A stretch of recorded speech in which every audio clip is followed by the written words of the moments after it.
And we're live.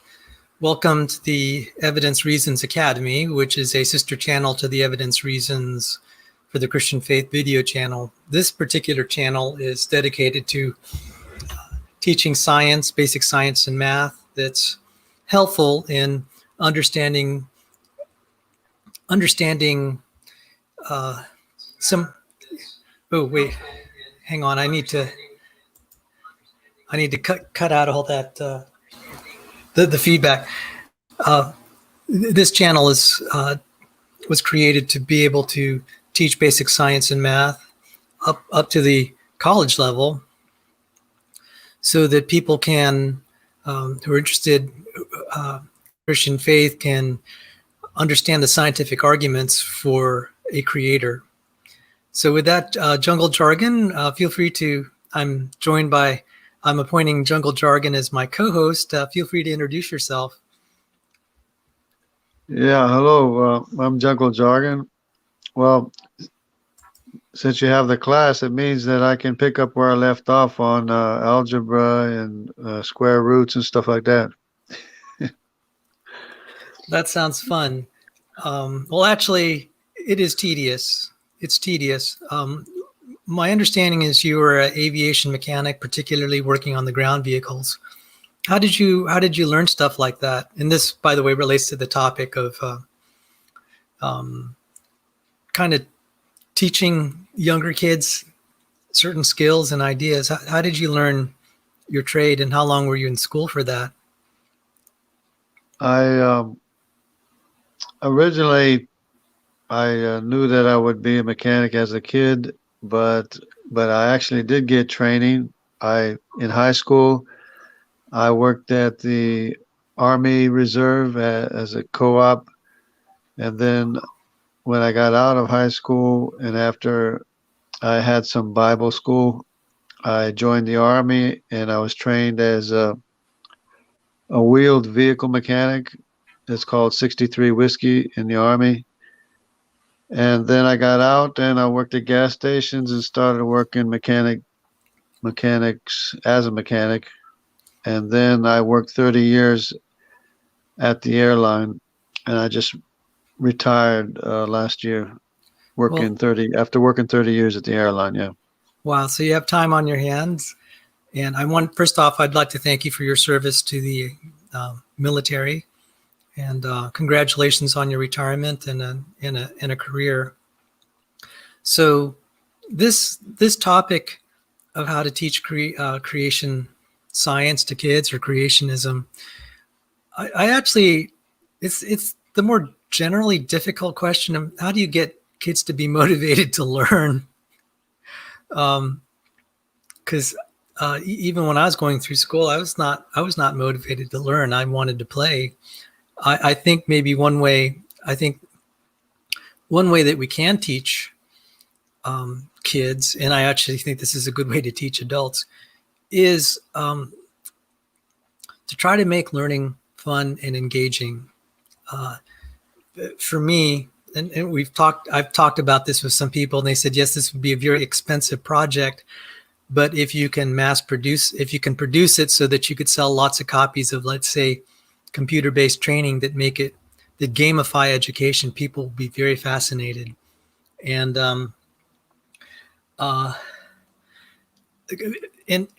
so when I was teaching creation science, I got invited. I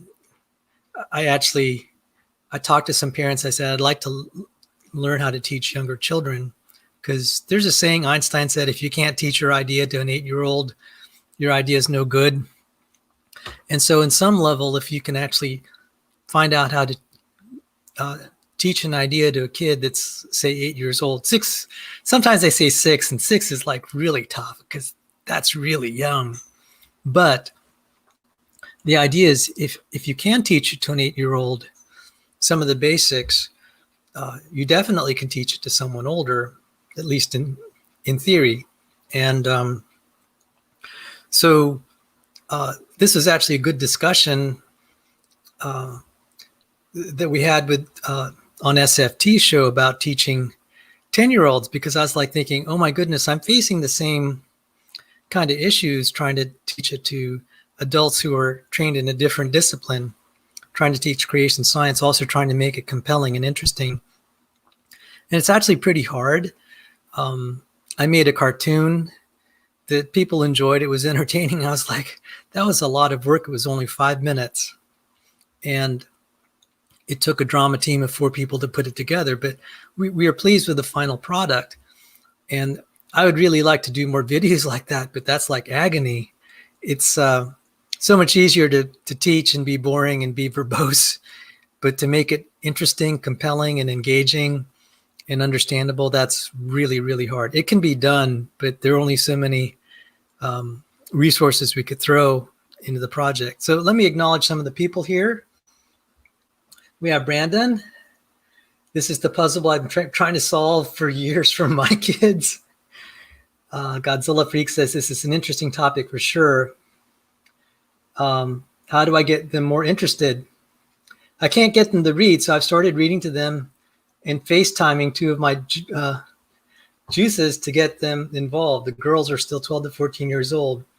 And Godzilla Freak says video making is hard, Sal. Okay, so what did I do? What did I do? I wanted to teach them about the law of large numbers first, and then Rube Goldberg machines. So this is the endpoint. Let me share my screen here. This is the endpoint that when they grow up, and if they get that far, this is they talk about the curious contraptions of cellular life, and it says cells as biological Rube Goldberg machines. In Michael Behe's book, Darwin's Black Box, he used the word irreducible complexity. That's what made it famous. But actually, he also introduced the word Rube Goldberg. I mean, that was a pre-existing word, but he used it to describe biology. And this is how, again, I realized I could make it interesting to kids. I said, you kids just make Rube Goldberg machines, just so you begin to understand how difficult and interesting this is. And you also, the kids, I wanted them to know, it's like, okay, why do you build one? It's not for the sake of the Rube Goldberg machine. It's to show off your skill. And so it turned out Michael Behe's use of the word Rube Goldberg machines to describe biology, whether they had his work in mind or not, it's becoming more common to describe it. And so this is like a diagram of the cellular communication, intracellular communication. It looks like a Rube Goldberg machine. I wish I could animate this and you could really see it. Some of the videos I've shown have shown this. So what do I do? I hope this won't blow up when I show it. Maybe I have to change my screen resolution. Let me drop this. I'm going to change my screen resolution on one of my monitors so hopefully this won't blow up when I show it. It's just a 1 minute video of Rube Goldberg machine. Oh, go on, Jungle. So I think there's the difference between a Rube Goldberg machine and biology in that every step in the Rube Goldberg machine is rather pointless, but in biology, every step is essential. So that is to be noted, I think. Oh, thank you. Thank you. The thing about the Rube Goldberg machine is it can be made for entertainment or to do something useful, but the thing is it's extravagant. So this problem of extravagance really bothered Darwin because it seemed like life had so much more to it than it needed to actually live, like the peacock's tail.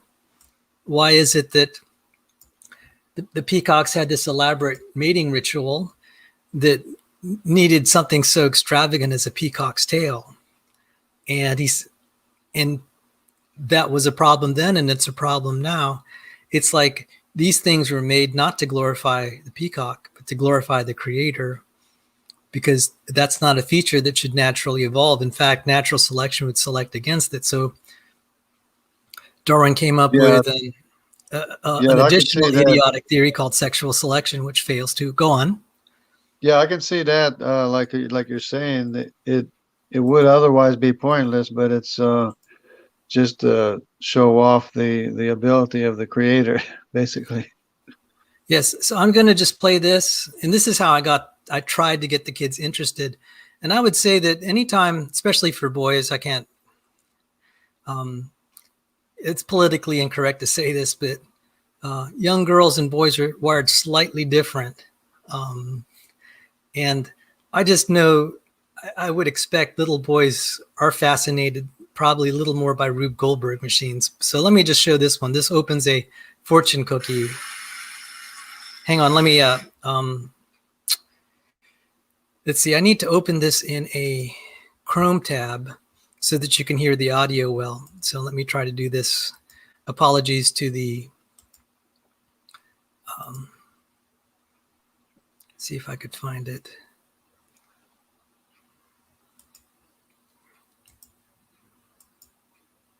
And I'm going to cut off.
All right.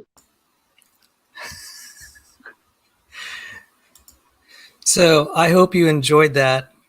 That would probably fit into a kid's attention span and get him to think. I mean, what can we really teach someone? And you're trying to introduce yourself. I found that just spending a little time with them. I mean, I was just dealing with three children. They were um, brothers and sisters, two boys and one girl, brothers and sister. And I'd visit. They actually just when you give them attention and try to show interest, and I just really spent time trying to find out how their minds worked and what their interests were. And I was a little bit. I don't have kids of my own, but I have to tell you, I was like, yeah, every kid's wired so differently. It's like there's really no one size fits all. So for the boys, definitely they loved the Rube Goldberg machine, and the girl liked talking about the book she read and the stories. I'm just like, okay, this is have to try to see where their interest levels are and how they're what fascinates them and what they like. The boys definitely like the Rube Goldberg machine, and I did show them a I like, how do I teach creationism to a 6-year-old? And let me show what I did. And I've told this story before. By the way, that was the same 6-year-old that I mentioned in the last, in David McQueen's, Mr. and Mrs. McQueen show. I'd mentioned that I was talking to the parents of this same 6-year-old, and the little boy overheard me saying, yeah, what they teach in public schools is that mommy and daddy came from a fish. I didn't use the word, I don't think I used the word evolved. And the little kid just kind of really angrily, he said, that's stupid. So I'm just like, wow, they get it. He's only 6 years old. One reason I thought that was particularly funny, I said, he gets it better than most evolutionary biology PhDs. This little 6-year-old kid. It's like, yeah, that's what I'm going to leverage. That's how I'll teach creationism. I said, even a 6-year-old, granted, he was a very smart 6-year-old, but I think an 8-year-old would totally get it. That, what do you see? Chickens give birth to other chickens. Fish give birth to other fish. You don't have this ridiculous scenario where a fish will have lots of descendants and it eventually becomes a bird or a giraffe or hippopotamus. And it actually, I mean, it's kind of funny how difficult it is that one has to unwire kind of that basic intuition to believe in evolution. So One Cow Stampede is here. He said, this makes me think maybe Pee Wee Herman's breakfast machine was playing in the background while Behe was writing Darwin's Black Box. Okay. So anyway, again, so I said, well, gee, how can I teach a 6-year-old about God and creation? And so I showed this, I brought like 20 coins. They were just pennies. I'm going to show quarters in this. And I just dumped them on the table and I sent the little kid out. I said, why don't you go to that room over there? And when I call you, you come back. I think that's about all I said. Well, while he was gone, I flipped all the coins heads. Let's see if I have a picture of. Yeah, well, I flipped them all heads. I mean, they weren't oriented in the same. I said, come on back here. Come on back. Like a minute later, he walked over to the table and he looked at the coins. He recognized something was up because everything was all heads. He just looked at me and said, you touched it. I'm just like, yes, a little kid can understand that something is organized in a way that it required intelligence. It was that simple. I was just like, oh my goodness, the intuition is so strong. Even the 6-year, I mean, that's what actually astonished me. He could get that. I posed a similar question to an evolutionary biologist years earlier. I said, hey, Nick Matsky, I posed it through an attorney named Barry Arrington, but it's really me who conceived of the question. And Nick Matsky was a evolutionary biologist who consulted, who provided, did consulting work for the lawyers in the infamous Kitzmiller versus Dover intelligent design trial. And the intelligent design side lost that trial. Anyway, so this evolutionary biologist by the name of Nick Matsky was at the time nationally renowned. And so, of course, he was the target of ID types, and he would hang out ID web blogs because he liked to fight us. And so I posed the question. I said, Nick, if you came across a table of 500 fair coins, all heads, would you think it's would you say that that's the result of random chance? And the correct answer is no, that can't be the product of random chance. If you came across 500 fair coins heads, he couldn't answer the question. He punted. And I was like, yeah. So years later, I encountered this 6-year-old. He had no problem. And I said, I was just saying, yeah, that guy was stupid. And someone said, no, he's not stupid. He knew the right answer, but he had a lot to lose by admitting the truth. It's amazing. So that's about all that I could teach for creation science. So it was interesting to hear the McQueens talk about how they took it further. I feel like I think teaching in general is is pretty challenging, and I haven't solved all the problems. And I've been thinking, as I also try to think how I can motivate people to be more interested. It's like, yeah, that actually applies to me too. How can I be more interested? I will say this for myself personally. I was not a very good student getting through school. I made the grades barely. I didn't put. It was an issue of not putting up enough effort. But when I nearly left the Christian faith, I said, I really want to find answers, evidence for God.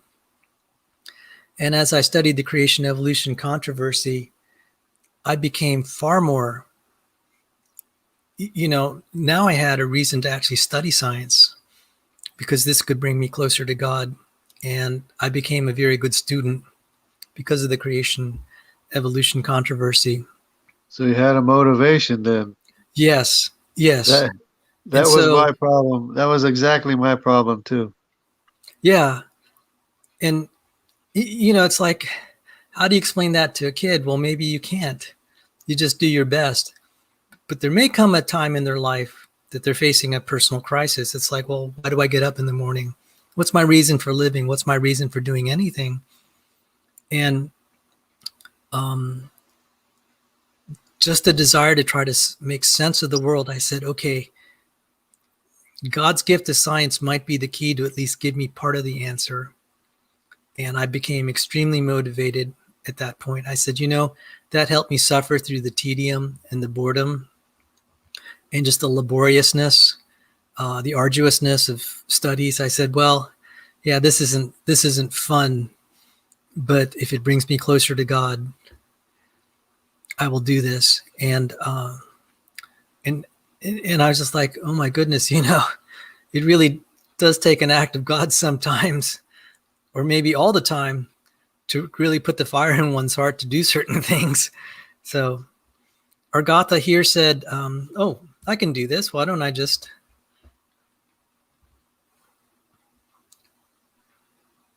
There you go. And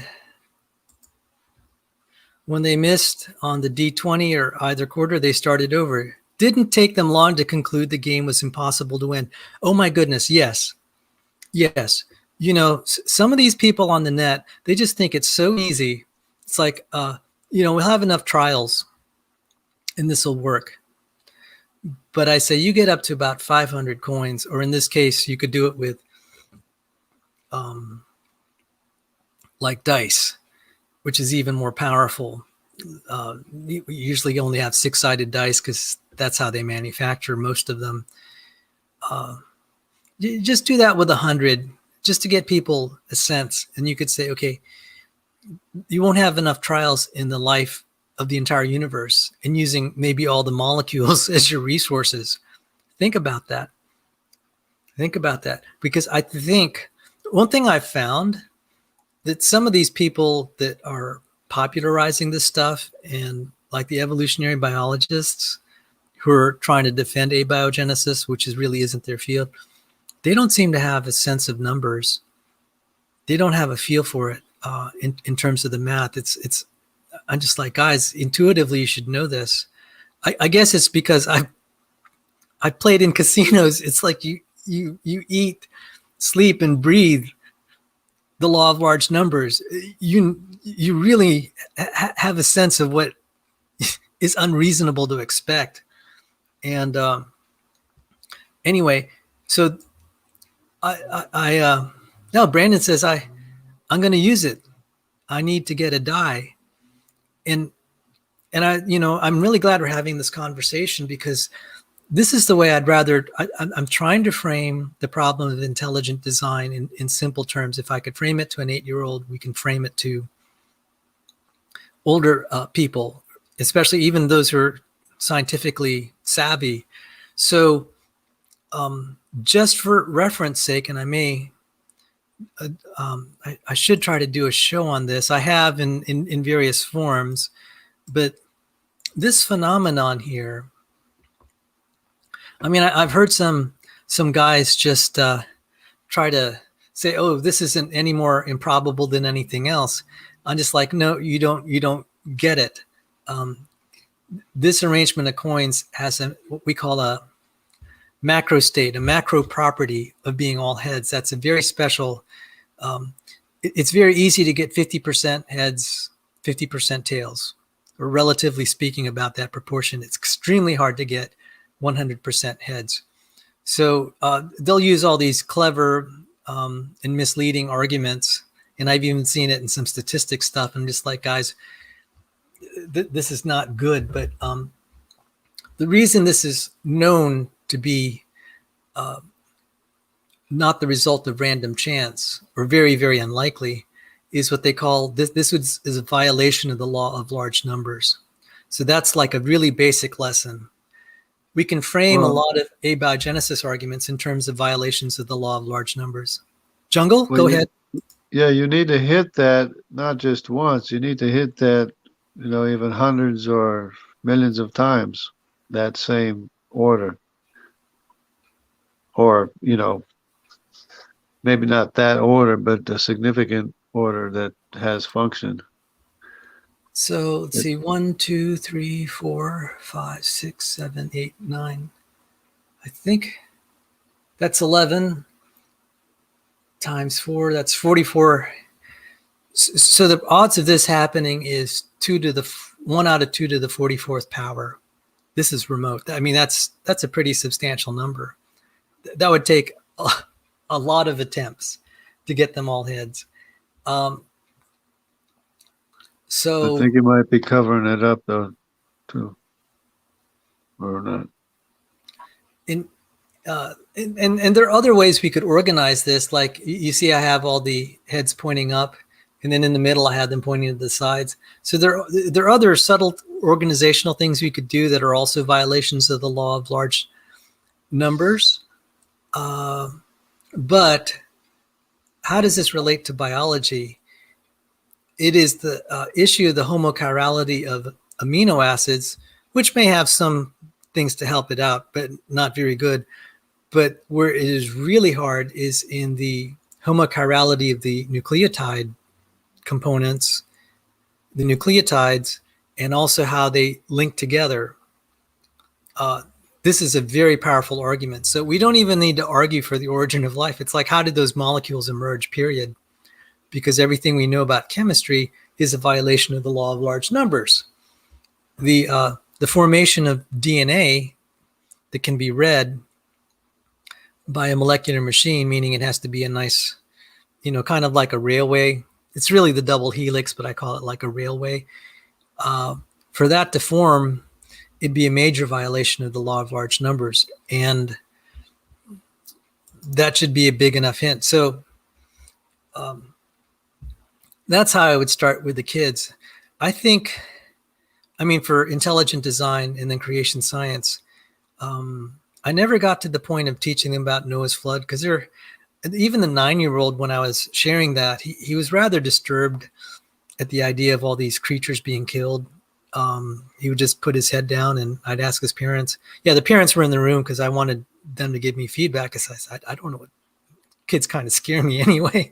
And I was asking them, what's going on? He said, yeah, they said, yeah, it's a little bit too disturbing for the boy to be thinking about that, because Noah's flood was a horrific event. And so I'd also be talking about how we dissect animals to figure out our biology. Yeah, that really just disturbed him pretty bad. So where was I headed with that? Teaching things about the Bible, I think, is really challenging, because you deal with reality and some of the aspects about reality that aren't so pleasant. So the McQueens pointed out probably one of the hardest questions they ever get is, why didn't God put all the young little babies on an ark too and save them? I'm just like, oh my goodness, yeah, that's pretty hard. And I respect them for at least saying they don't have an answer. So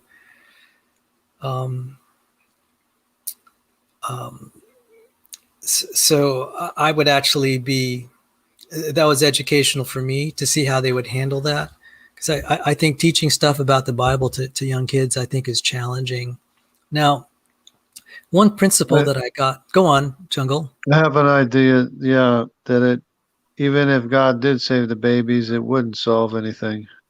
It would just keep on going, the way going down instead of up, in the spiritual sense. Yeah. Maybe And I have to say this, maybe we just do what God has equipped us to do.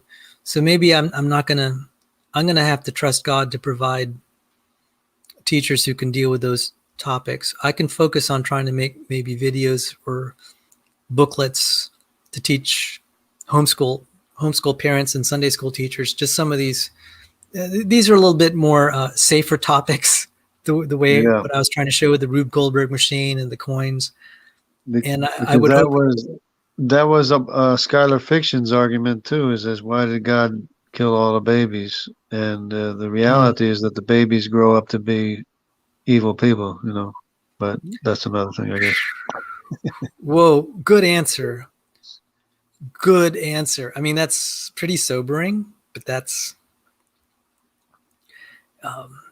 I think that's a very accurate answer. Now, just as far as the Bible is concerned, that's not always universally true. There is Jeroboam's son, which was that was a very heart wrenching story where the boy was getting sick, and the mother goes uh, to a prophet and asks, and the prophet said, "Well, he's going to die."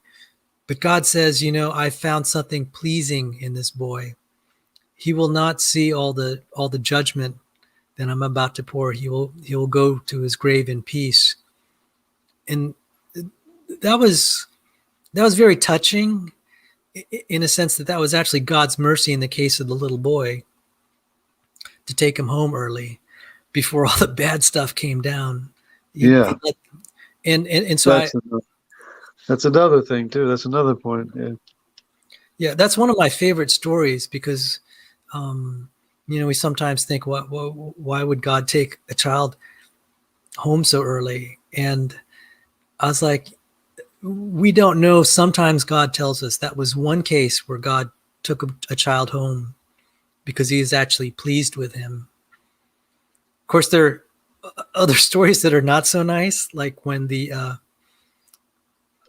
Elisha, these kids came out and making fun of his bald head, and he cursed them. And the she bears, I shouldn't laugh. The she bears came out and killed 42 of the kids. Um, yeah. Tore them up anyways, whatever that means. yeah. Uh, And yeah, that was an attack on God basically, and God responded you know in what? Oh, go on. I cut you off, and we've been live for 32 minutes. I'm going to aim for 45 or less because Dr. Tour's coming on. I didn't think I'd yeah, actually have this much material, but it's nice to be interacting with some of the people here who are parents. I want to be yeah. of service. Do they know there's a link to join, or maybe they want to join and say something? Uh, Good idea. Let me provide. And I mean, if you guys want to keep hanging around, I'm not going to terminate the stream until Dr. Tour comes on. So let me, um, if you guys Yeah. will, thank you. I thank you in advance for your forbearance here. Uh, Yeah, I think the McQueens, they did an amazing job teaching the kids, and they're an amazing example, because I've always been a little bit hesitant to teach other people's kids. I just wanted to have my own kids so I could teach my own kids the best I could. But and now, even YouTube has like a big thing on teaching kids, that everybody's so sensitive about teaching kids, and yet they're taught this nonsense of evolution and which is a fairy tale, and it's passed off like nothing, and people our lives are destroyed because they believe this nonsense of deep time and evolution, and that basically everything made itself without God, and that destroys people's lives. and it's like they don't even care about that. But you can't teach them facts, that show that we have a creator. It's just wrong. So, Oh, because all the evolution, that's all imaginary. There's no fact behind that. There's no science in that. oh, uh, Brandon said if you ever need guinea pig kids, um, you know, how old are your kids, Brandon? Oh, so I'll wait for his response. Uh, I'm realizing now this is a good project, not just for the kids, but it's actually good for me to be able to help me teach the adults and say this is what we're really aiming for. I got that when I don't know if how many of you saw that interaction that Otangelo, me, Dak, and um, Otangelo, me, Dak, and Dr. James Carter, and Dak was just misdirecting things, and I was just like, yeah, the creationists play right into the hands of this. He's defining the problem as building a replicator or some sort of alternative life. I'm like, that's not the real problem, and I don't think people realize it. The real problem is we have violations of the law of large numbers, more generally violations of what we would consider ordinary expectation, and that's the real problem. And maybe if I can get the right slide, let me see if I can get this on here. This is this picture is a violation uh, of physical expectation. It's just not natural. You can't have random cards assemble. This would just stand out. This would just stand out. Even I would bet even a 6-year-old would know that this had to be assembled by someone. And this is how I taught Romans 1:20.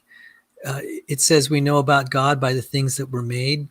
So even though the child didn't see me in the process of making all the coins heads, he could tell there was someone who had done it. It was very clear to him. Now, granted, um,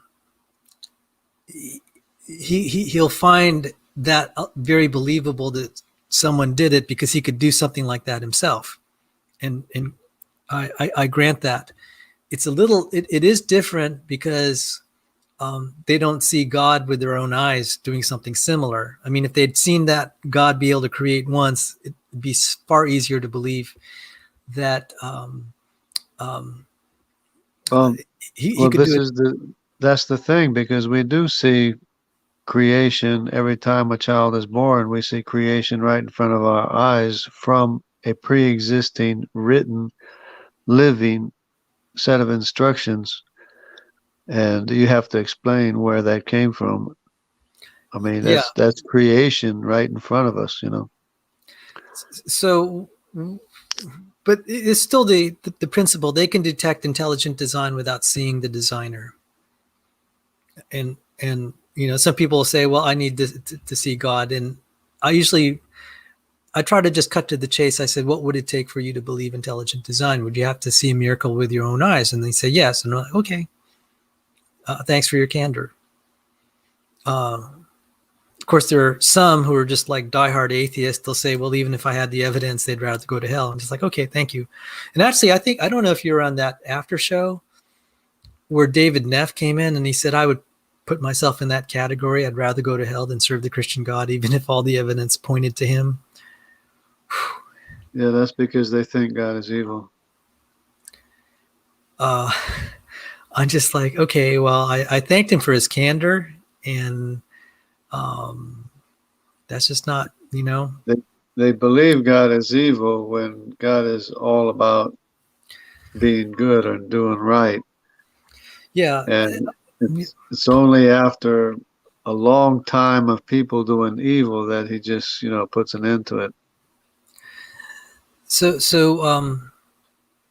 I think I may create some short videos to explain ideas behind the design argument. And come to think of it, Brandon, This was a game. I actually did this game at the college level. Let me see if I could post this here. I taught an extracurricular class at the college level on intelligent design. And what I did is I gave the students coins, dice, and I don't remember if I gave them dominoes. And I said, okay, I'm going to give you two little boxes, and each of the boxes have dice and coins and other things. I said, in one box, just shake it randomly. The other box, I want you to arrange it in a way that it'll be undeniable that it was organized by a human mind.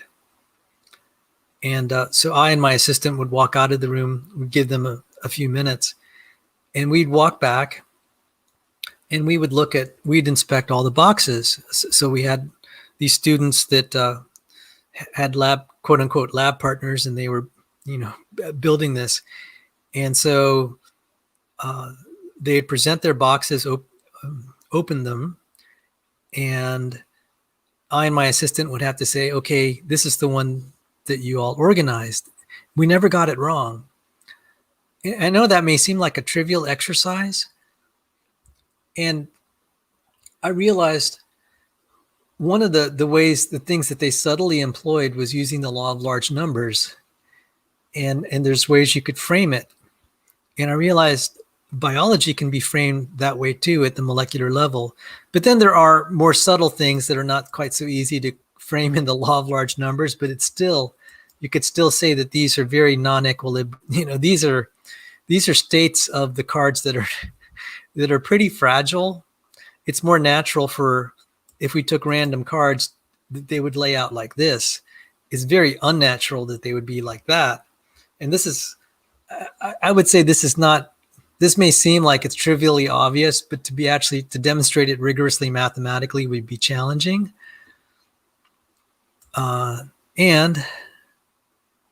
Matter of fact, I'm driving with my two girls and we're all watching this now. So what we can do with cards and coins, there's parallels to what we can do at the molecular level with chemistry. And I told James Carter, I threw out some ideas. I said, we could probably make molecules that are evidently synthetic, that they just don't naturally occur. And I think he agreed with me. And if we ever get to see each other, I'll run the idea behind him. For example, the example I gave, I said, why don't we just make a long polypeptide chain of right-handed amino acids, a polymer? A lot of chemists would know right away that was not naturally occurring.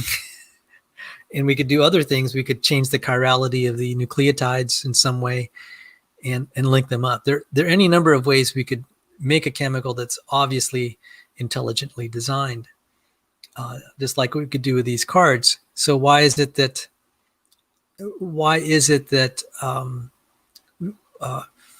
we can't apply that to living things? It has these properties of being designed. Yeah, especially when it has directed working function. It's kind of obvious. Because not only do you have a function, the function doesn't just fall into place. The function is from the written directions that are pre-existing to the life. Oh my, we're going to be honored here. Dr. Carter is coming on, and he has kids. So I thank you for keeping this jungle jargon, for keeping our stream alive. This talk lasted longer than I expected, and I had more material to talk about than I thought at first. But now I'm really glad I did watch the Dave McQueen and Mrs. McQueen talking about teaching kids, because if you can teach kids some of the basic concepts, it's also a good starting point to be teaching adults, even graduate students. And like I was trying to point out, even a PhD evolutionary biologist, we had to school them on basic statistics. So, do you have any thoughts? And I'm gonna post the invite link for Dr. Carter when he's done eating. I'm um, I'm just incredibly grateful that um, he's been joining so many of our discussions. And Yeah, to me, this stuff is so obvious, but then you have to get the scientists and the mathematicians and everybody to explain it to people in a way that can't be refuted. yeah, and I have to say this, even as I'm having graduated in math, I said I'm embarrassed to admit this. Um, that simple example of the coins all heads, um, it's like I should have learned this something in school to help me make this argument rigorous. It actually took me a couple of years to stumble on the right arguments because no one ever really taught me about the law of large numbers. There are a lot of things in school where you don't see the forest through the trees, where you're just trying to get through the next exam. And some Right. of the really obvious stuff you never actually learn. And what's really funny, sometimes it's not even explained in the textbook. Yeah, the important things are kind of like missed, and you learn a lot of stuff that's not necessarily useful. Or they'll just focus on certain things that they think um, if you become a professional in the field you need to know. And so the Yeah, irony is I have this book called Information. It was on communication theory, coding and information theory. And I was just paging through it because we're having a lot of discussions on communication and information theory and Shannon and DNA and codes. I looked through that book and I looked at the sections that covered information and coding. And would you believe it? They didn't define what information is and they didn't define what coding is. I said, yeah, yeah, that's just a totally like an engineering book. It's just like make something that works. Don't don't stress over definitions. I'm just like, yeah, that's such the engineering mindset. Just make it work. I don't care how you define things. And that's exactly the way the book was. It's like they just mention it. They said, well, they didn't even try to mention what definitions are. So, uh, right. and so it shocked me. So, like I said, even being able to have this thing about all the coins' heads, uh, I had to learn about the law of large numbers. And what was really funny was I put this on the internet once, and boy, they swarmed on me. These evolution advocates, they're saying, "Oh, it's not that improbable." I'm just like, I can't believe you're saying that. And it was like a year and a half battle on the internet where these guys were saying, that's just imaginary. It's not really that special. All heads is not really that special. And it took me actually getting graduate school statistical mechanics and thermodynamics to really understand and to defend it. So what you were I mean, saying is intuitively you can totally see it, but actually making the argument rigorous mathematically, it's actually pretty yeah, hard. yeah, that's what we need. We need to make it so that they can't refute it. Because I've actually seen and heard evolutionary biologists or astrophysicists or somebody trying to explain how once in a while that the law of thermodynamics can be violated. They say once in a while you could have a situation where all the energy bunches up in one place. They don't explain how or why. They're just saying, well, of the probabilities of them being one place or another, they could all be in one place, and we know that's not true because of course they repel each other. They go to where there's less energy all the time. Well, to give it by way of analogy, it's easy to have two coins all heads. And so those situations where you have all the energy or heat's not really the correct term. Internal energy's more appropriate, but colloquially, I'll just use the word heat. If you have only two molecules, there's a high probability at one point that all two molecules will be on one side of of like say a box. But when you have a bazillion of them, they're not going to Right. all congregate on one half, one side of the box, one half of the box there. That's statistically impossible. So what they said is technically correct, but they could have been a little bit more clearer under what circumstances that happens. So this happen, and when you get up to about 100 molecules, it's very unlikely. And definitely when you get, a mole of gas, which is 6.02 times 10 to the 23rd molecules, just forget it. That's not going to succeed. No one Right. would expect it to congregate spontaneously. Especially if you're talking about hydrogen in a box, it's not going to bunch itself up in one place. Yeah. Yeah. So, But they think there's some kind of force that forces it to be pushed together. Except where is that force coming from? You can't have force without a huge amounts of matter. You can't have gravity already existing. so, yeah. So all this to say, I was just like, oh my goodness, it took me to graduate school statistical mechanics and thermodynamics to actually make a really trivial argument why all coins heads is unlikely. I mean, I look back, I said, well, yeah, a lot of things boil down to sometimes a really simple concept, but it takes a while to see the forest through the trees and to be able to articulate it succinctly. And so I think I may create some videos specifically on the law of large numbers just to get people to see why we can see intelligent design, one aspect of intelligent design, just from the law of large numbers. There's way more stuff in biology, but this is the reason I put this out there. It's the easiest to conceive. I've been trying to go on. Because biology, a living organism, has to have everything all in place, and then to reproduce itself is even more difficult.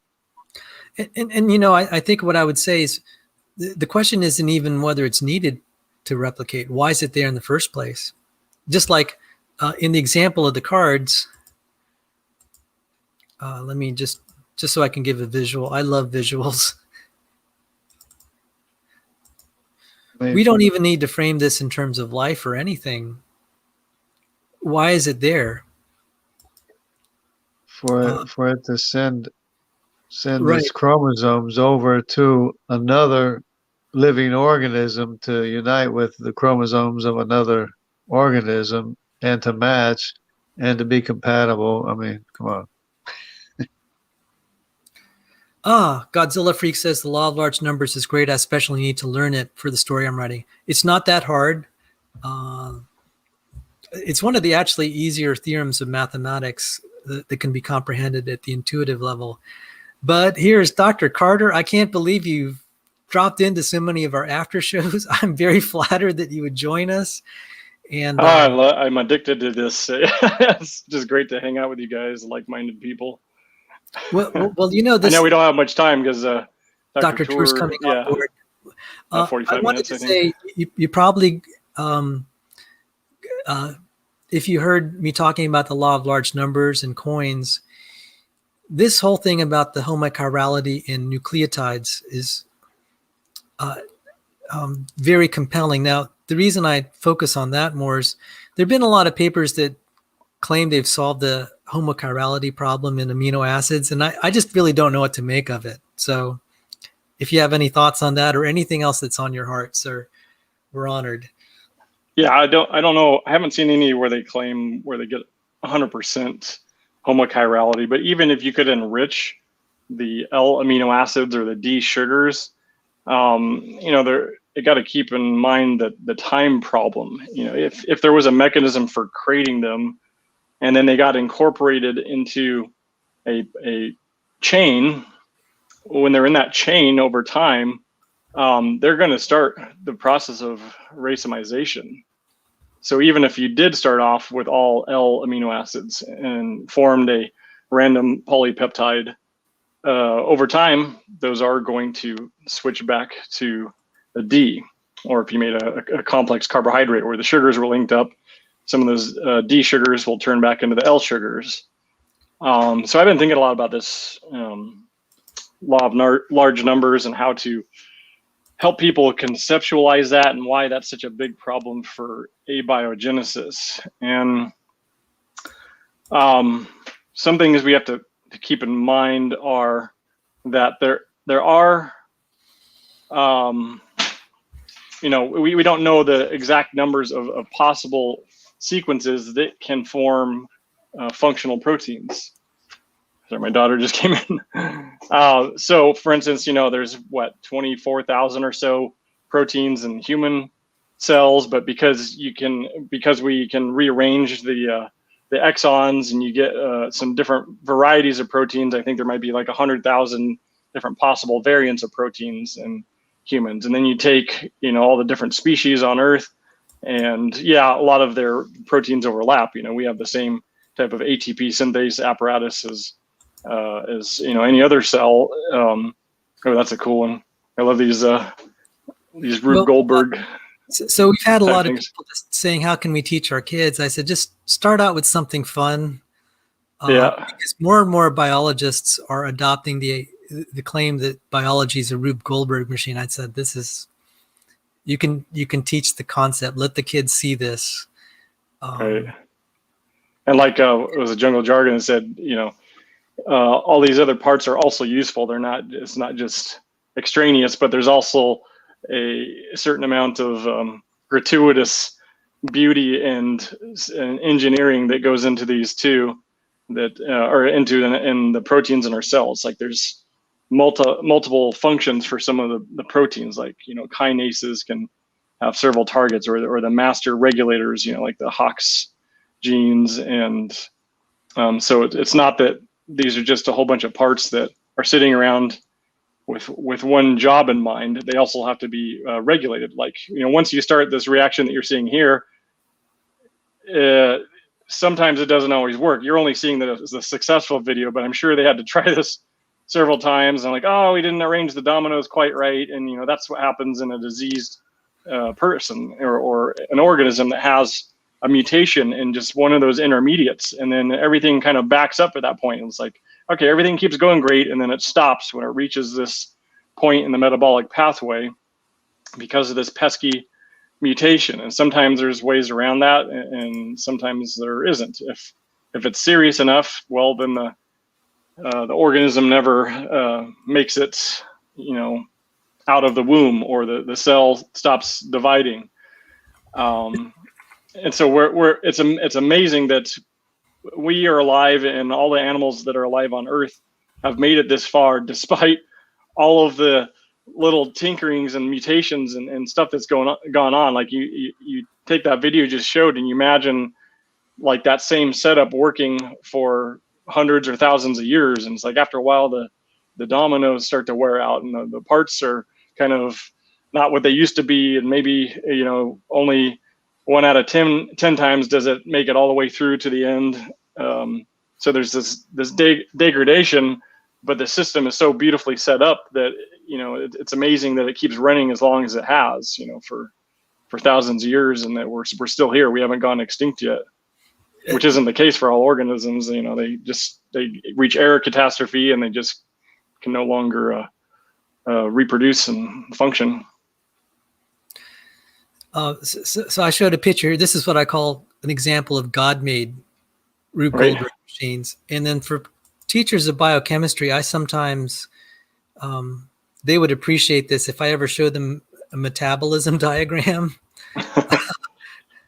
Yeah, the mTOR I see you got there, and this is even a simplified version of it. It's the full map is way more complicated than that, and this is what makes cell biology so torturous.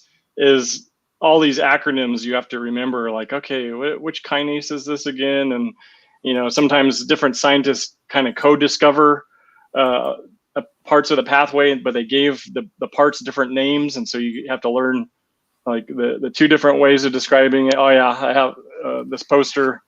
It's like 4-foot by 6-foot poster with the basic pathways on here, and students walk by and they're like, well, that's what's going on in our cell. I'm like, no, this is just a really simplified version of what's going on in our cell, because all you're seeing is the molecules and the names of them, and those arrows tell you what activates or inhibits those reactions. But what you're not seeing is the coolest part of all of this is everywhere you see those arrows, there's a really sophisticated enzyme that makes this happen, that causes these molecules to change from one form into another.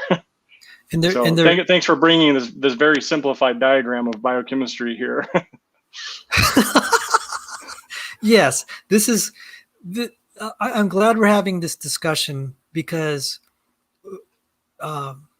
if we can teach it to the kids, we can at least tell them the Rube Goldberg machine, and when they get older, if they can keep that metaphor with them. If any of them go on to study biology, when they take a biochemistry class and they have to study metabolism, I know one professor, Joe DeWeese, he said he has this on his table. He has a metabolism diagram. He said, yes, some med schools, these are all the pathways that they have to recapitulate. I was lucky, even though my professor was old school, I only had to do the Krebs cycle to recapitulate that from memory.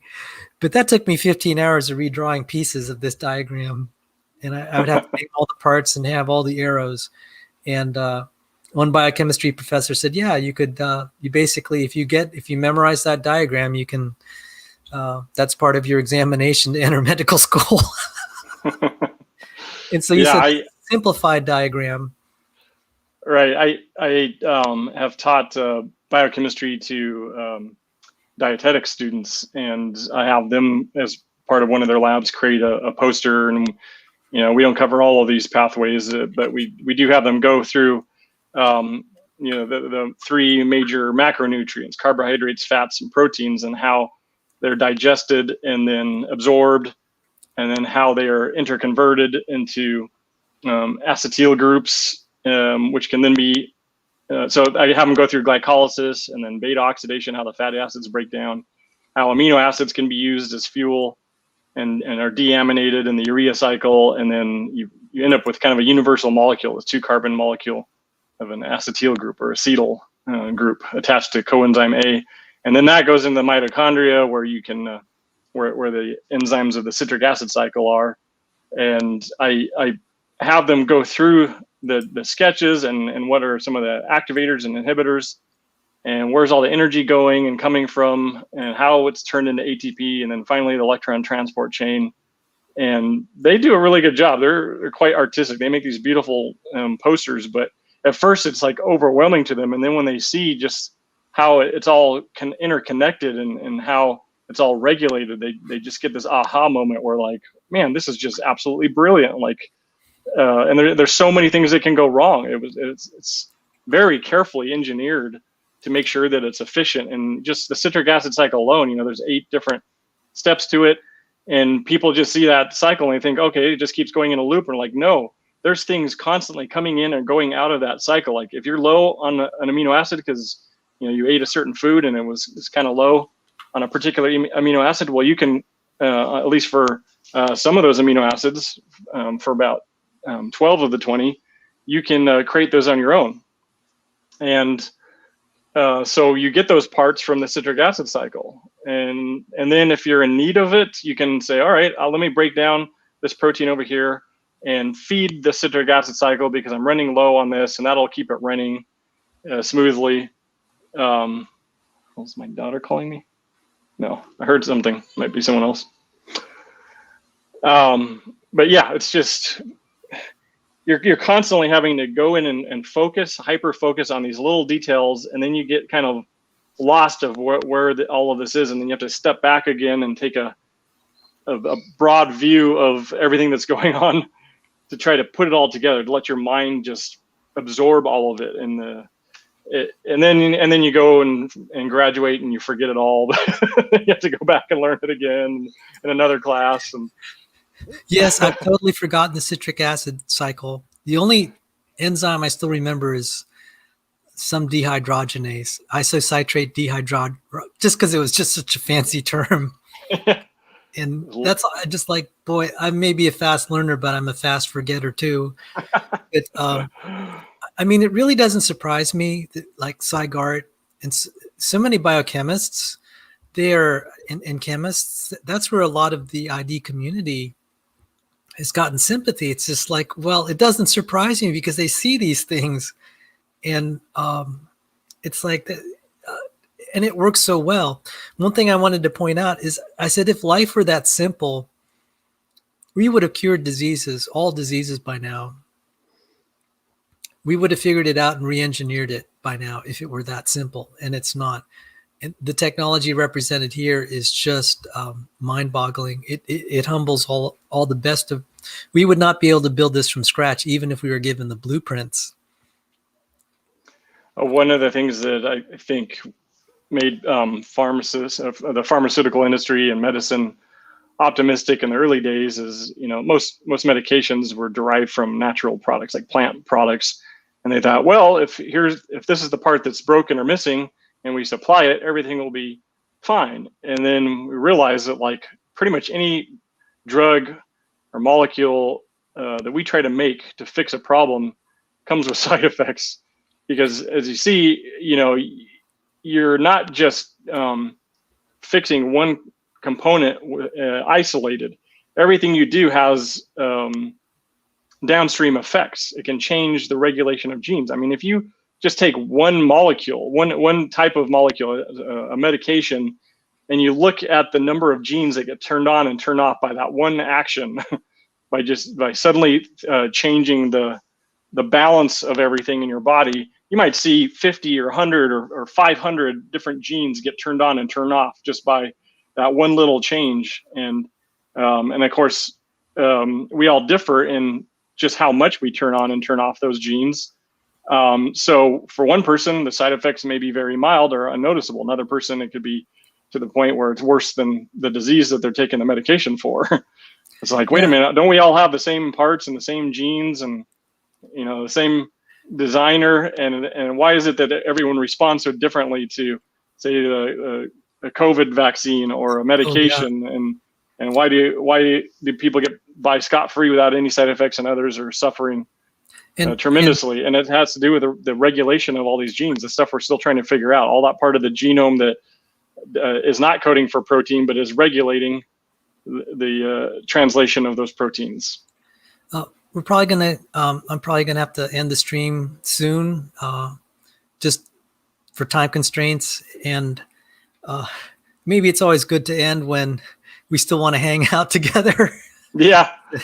But I wanted to say, you had worked on constructing synthetic insulins, and I understand some of these issues because my mother's diabetic and we were treating her.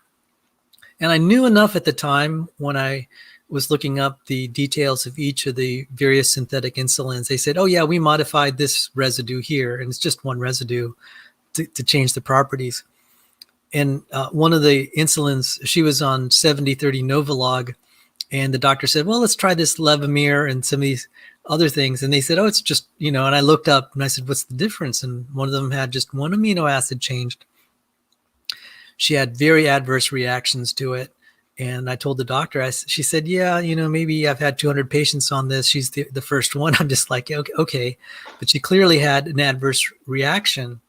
And now that I knew more about protein structure, I could see, yeah, it's very possible that changing one amino acid will have an unintended downstream consequence, because you don't know how everyone's biology. And there are so many cell types in the human body. It's like, okay, so it was affecting my mother's cognitive ability. She's actually going a little crazy. I'm just like, okay, we don't know how this thing is, why it's processing this insulin, why she's processing it differently than other people. But she was losing cognitive function. Thankfully, it went away after the insulin the synthetic insulin was out of her body. But since I understand you actually worked on synthetic insulins, you understand the difficulty of engineering them. Yeah, and I wanted to wrap this up by tying it back to the law of large numbers, that sometimes it's not enough to get the sequence right, because I put the exact human sequence for the full insulin and engineered it into E. coli and into potato plants. Well, the E. coli had a lot of trouble folding it into the proper shape. So it wasn't enough to just have the right sequence. It had to fold the correct way. But the E. coli doesn't obviously handle eukaryotic proteins as well. You have to do some tricks to help it along or to refold it. But for instance, the insulin has 6 different cysteine amino acids. A lot of the proteins that get secreted out of the cell, they have cysteines, because cysteines are one of the 2 amino acids that have sulfur in them. And cysteines help stabilize and make proteins that are destined for harsher environments, like outside of the cell, or your hair proteins, your fingernail, hormones. These proteins need some extra help in staying folded into a shape in various conditions. So they form a covalent bond between the 2 sulfurs on the cysteines, the disulfide bond, the disulfide bridge. And well, if you've got 6 of them and they each need to pair up, it's like, which one do they pair up with? Are these 2 going to pair up, or is it, when it synthesizes, it can end up binding to this one, which doesn't make the active insulin? If it binds here, you get the correct insulin. If it binds over here, misfolded protein. So in the E. coli, I got the protein. It's in the right amino acid sequence. It's got the same exact DNA and making the same exact protein as what our pancreatic beta cells are making, and only those cells. But it's not folding right. Like maybe only 5% of the time could I get it to refold into the proper configuration, because there was multiple choices for where those cysteines would form a bridge to make the protein fold properly. So it's not enough to even have the right sequence. You also need to have the help of chaperones and chaperonins and things that will help fold the protein, which requires a whole nother set of code and a whole nother set of proteins transcribed and translated from that code, just to be able to help this one protein fold in the proper shape. So that adds to the law of large numbers.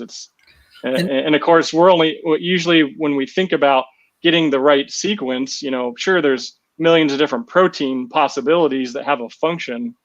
And that's only when you're dealing with the 20 amino acids found in proteins. But what about all the other hundreds of amino acids that would be in a primordial soup that are not used in nature? Or what about all the other molecules that are not even amino acids, but they will bind to amino acids? And so now it's not just a 1 in 20 chance, 1 in 20 chance, 1 in 20 chance, multiplied by however long that protein is. It's, maybe 5 out of a million chance, and 10 out of a million. And, because there's so many other molecules that can take the place of amino acids, or it's just the wrong isomer. You accidentally threw in the 1 D amino acid, and all the rest are L amino acids, and then okay, no success. Got to start over. Yes, and Dr. Tour covered in episode 1 after episode 0, the whole thing about the primordial soup, and Lee Cronin said, "Oh, it's not that bad of an idea." Yeah, he was the one that I talked to him recently in a Zoom conference, and he said that there's, with carbon chemistry, there's probably the potential of trillions of different organic compounds. So when you think about all of the abiotic molecules, the molecules that are not found in life, compared to the handful of molecules that are used in the living cell, the amino acids and the nucleic acids and so on, the problem is the odds become even worse. Yes.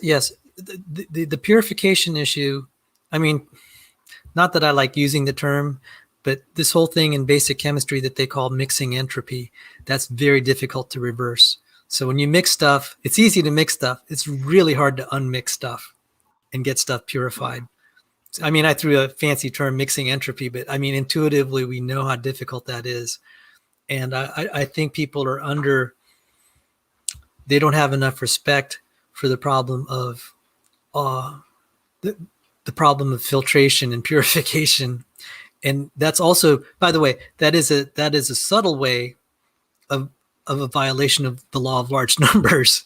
I mean, it's probably not an elegant proof, but intuitively, it's just like if you took um, red marbles and blue marbles of the same size and you shook them up together in the same container.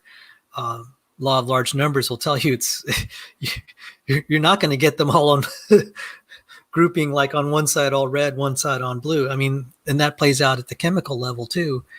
And so these problems of purified chemicals, I'm realizing now what a good argument you put forward when we were discussing with DAC.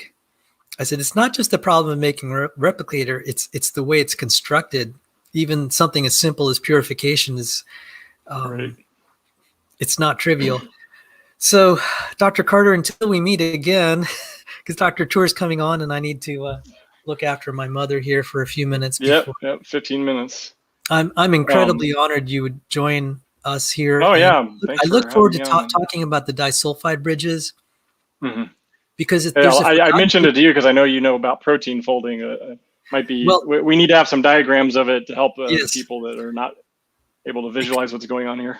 Because there is a forgotten paper by Michael Behe and David Snoke that explored the difficulty of evolving even a single disulfide bridge.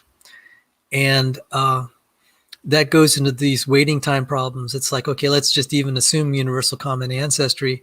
And Michael Behe nominally accepts it. He said he can go either way on special creation or common descent. But he said, this just can't be random.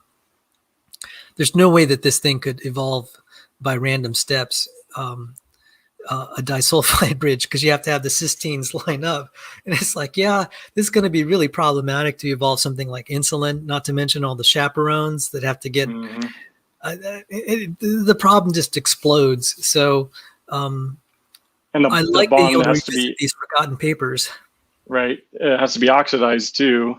You know, if it's a high reducing environment, then it's going to break the disulfide bond and you're back to square one. Yeah. Well, this Gavin Herleman just visited. We're about to close the stream. I'd like to thank all the viewers who came here, and please hop over to the James Tour discussion. Hello, Jungle Jargon, or goodbye. And I like to, is it Argatha or Argatha?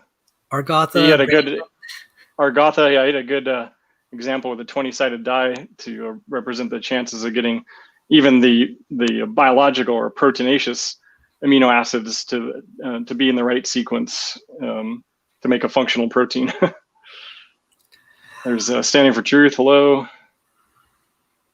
Yes. All right. Are we going to close it out? All right. We're going to close it out. And I'll see some of you all at James Tour's talk. Dr. Carter, thank you for joining us. And Jungle Jargon, thank you for keeping the stream alive. Without you, this probably wouldn't have happened. So thank you very much, everyone. Take care and God bless you. Have a great day.